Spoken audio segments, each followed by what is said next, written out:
Après Twitter en janvier dernier, c'est le réseau social Facebook qui suspend le compte de Donald Trump pour 2 ans. Une décision sans précédent en réaction à l'assaut contre le Capitole en début d'année. La plateforme estime que l'ex-président américain avait encouragé ses partisans et par conséquent menacé la sécurité du public. Dans un communiqué, Donald Trump s'insurge. La décision de Facebook est une insulte aux 75 millions de personnes qui ont voté pour nous lors de l'élection présidentielle frauduleuse de 2020. Lors d'une conférence de presse, la Maison-Blanche salue le choix du géant du net.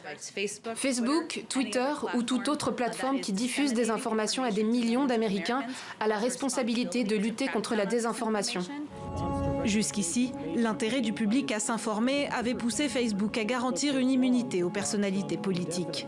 Désormais, des sanctions allant d'1 mois à 2 ans de suspension pourront être appliquées en cas de trouble ou de violence. Les récidivistes pourront même être définitivement bannis. Mais sur le plan démocratique, ce nouvel arbitrage pourrait être lourd de conséquences.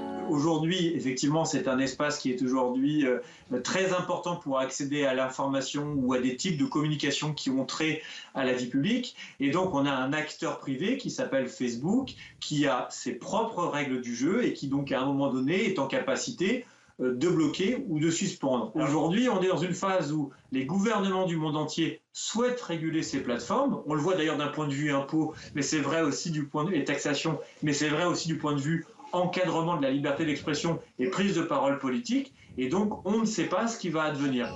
Alors que les républicains dénoncent une censure inquiétante, démocrates et ONG demandent à Facebook de suspendre définitivement Donald Trump.